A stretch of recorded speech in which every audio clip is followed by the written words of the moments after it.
uh, Jennifer Munro, please introduce yourself. And I think you're telling from Connecticut. Is that true?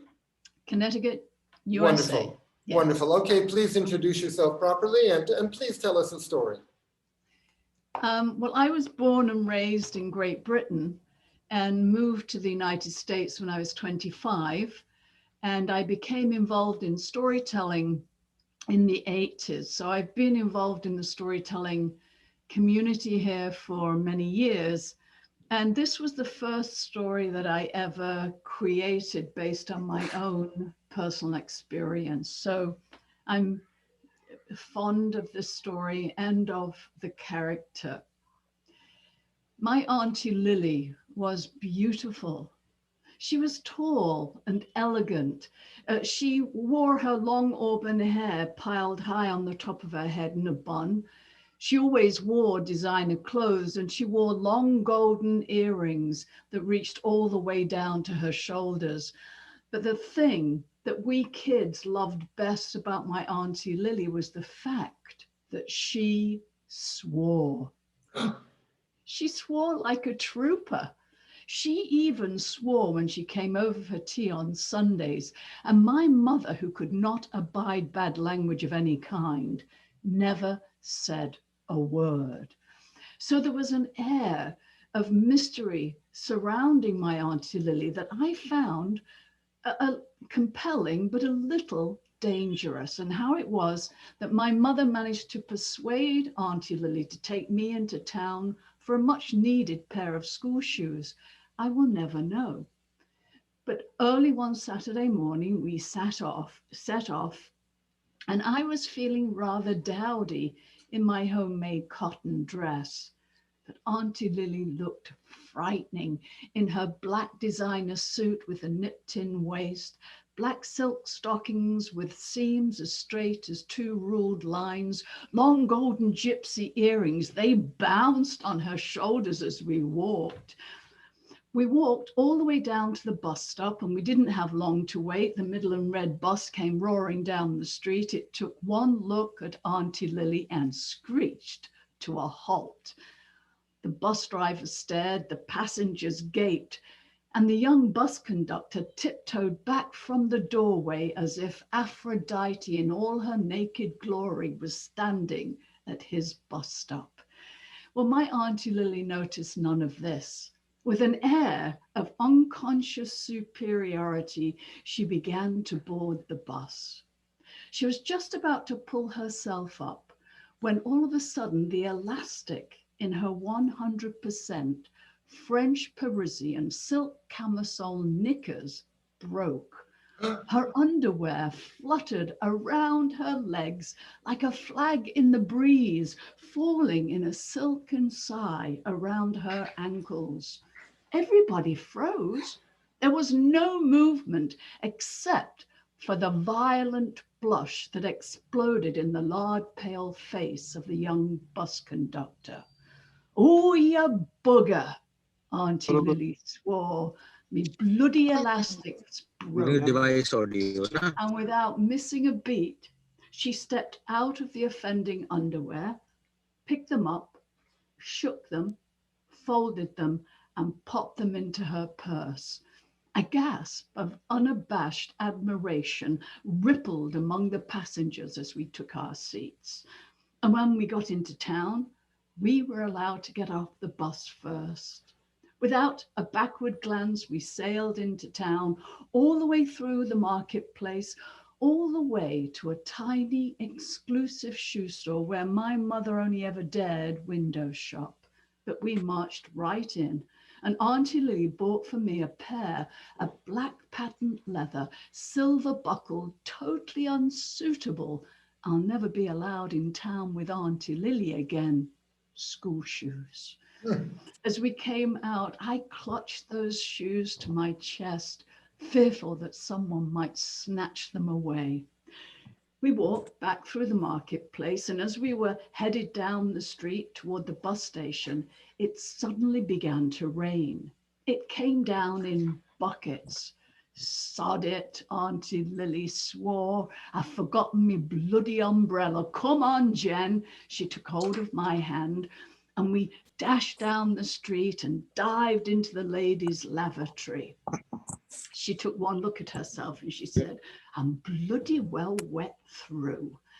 And then she repaired the damage. She took out a little white lace handkerchief from her pocket and spread it on the shelf.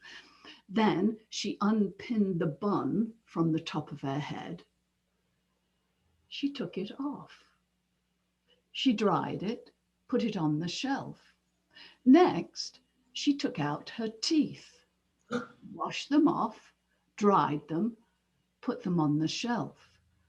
And then for her pièce de résistance, she took out her right eye, washed it off, dried it, and put it on the shelf.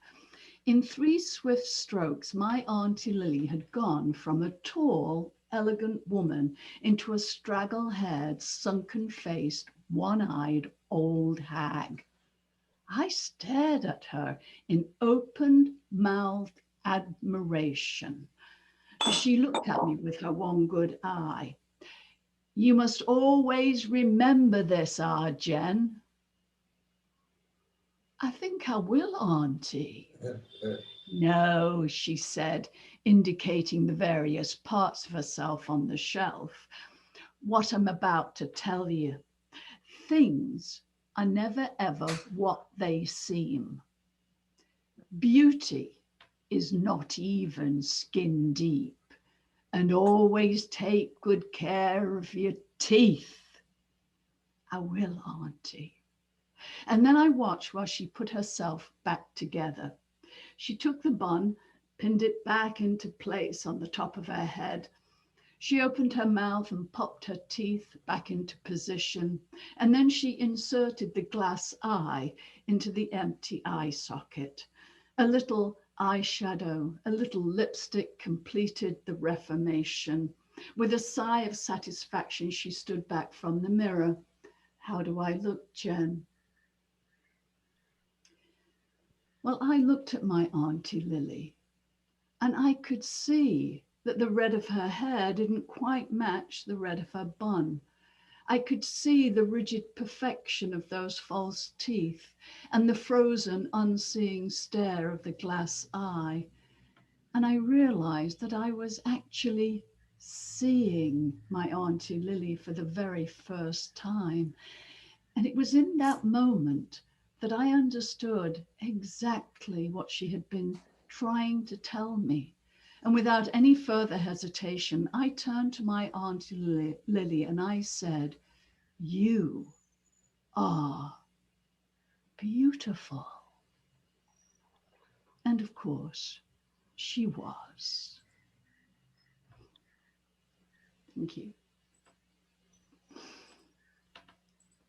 Okay. You. Thank you very much. Jennifer, thank you so much. I could hear Eric giving so much expressions in between. Yeah, I was gasping. Yes. So that made it more animated. But you know, the way you introduce your Aunt Lily, I feel I know your Aunt Lily now.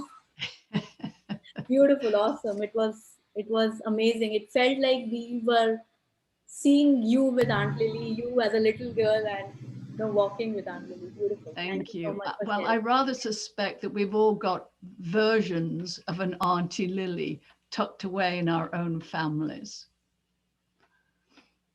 The thing is, you said that when she took off her bun and her eye and her teeth, you admired her. Oh, I thought the transformation was astonishing.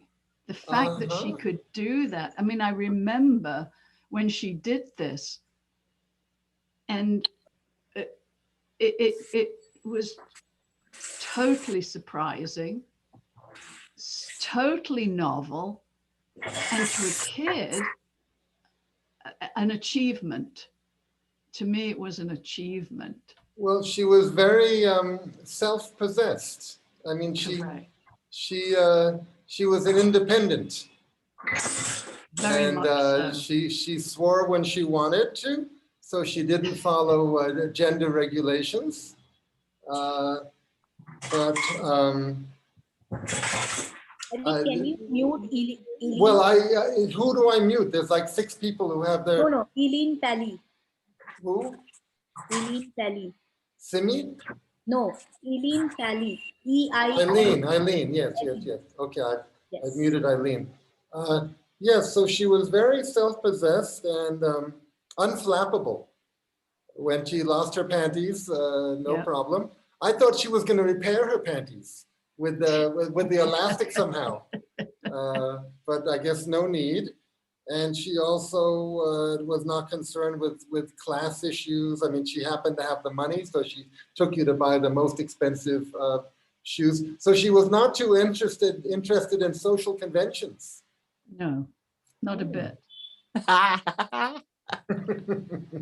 was And it should something not that come something that made me intrigued. So you said that your mom, who could not abide any any abuses and those kind of language, she would not say anything to Aunt Lily. No. Why Correct. was that?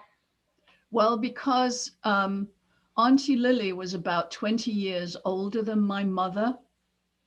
And the idea of correcting her older sister would have been anathema to my mother. So and because I think Aunty Lily was so genuinely herself all the time, apart from appearance, which was a staged performance. I mean, she was a very elegant dresser, but she was able to reveal the reality, the truth too, and was very comfortable with that, as evidence in the story, which I think is a tribute to her character almost also. And it's a tribute to you that when she took out these things, you were not Yeah. horrified, you were not confused, you admired her immediately. Yes. That's something. May I say that I think you have a lot of her in you. The fact that you could see beauty in her vulnerability.